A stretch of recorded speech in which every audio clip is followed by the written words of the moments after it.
শরীরে পোকা, পচে গেছে মস্তিষ্ক। অভিনেত্রীর ময়নাতদন্ত রিপোর্টে যা মিলল।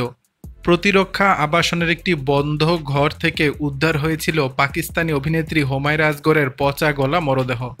প্রাথমিক তদন্তে পুলিশের দাবি ছিল সপ্তাহখানেক আগে মৃত্যু হয়েছিল তার, কিন্তু ময়নাতদন্তের রিপোর্টে মিলল চাঞ্চল্যকর তথ্য। 9 সপ্তাহ আগে নয়, প্রায় 8 থেকে 10 মাস আগে মারা গিয়েছিলেন হুমায়রা। মৃতদেহে পচন ধরেছিল। জানা গেছে করাচির ওই আবাসনে দীর্ঘদিন ভাড়া না মেটানোয় ফ্ল্যাট মালিক আদালতে মামলা করেছিলেন অভিনেত্রীর নামে।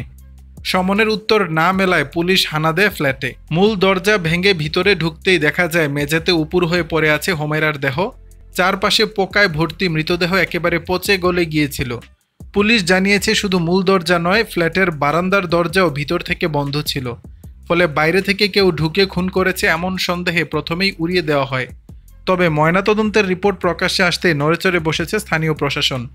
রিপোর্টে বলা হয়েছে হুমায়রার অস্থিমজ্জা সম্পূর্ণ নষ্ট হয়ে গিয়েছে, মস্তিষ্ক পচে গেছে, দেহের অঙ্গ প্রত্যঙ্গ কালো হয়ে গেছে, আঙ্গুল ও নখের কোনো চিহ্ন নেই, মাংস গলে বেরিয়ে এসেছে হাড়।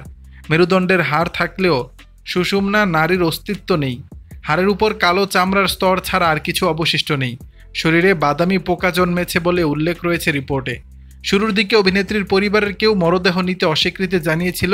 তাদের দাবি ছিল অভিনয় করে নাকি বংশের মান সম্মান নষ্ট করেছিলেন হুমায়রা, যে কারণে তার সঙ্গে দীর্ঘদিন ধরেই কোনো যোগাযোগ ছিল না পরিবারের। যদিও শুক্রবার অভিনেত্রীর মরদেহ গ্রহণের পর দাফন করেছে পরিবার। এদিকে তদন্তকারী পুলিশ কর্মকর্তা জানিয়েছে মৃতদেহে বাইরে থেকে কোনো আঘাতের চিহ্ন মেলেনি, কোনো হাড়ও ভাঙা নেই। মৃত্যুর সঠিক কারণ এখনও জানা যায়নি। ডিএনএ পরীক্ষার রিপোর্ট আসার পরই পরবর্তী পদক্ষেপ গ্রহণ করবে পুলিশ।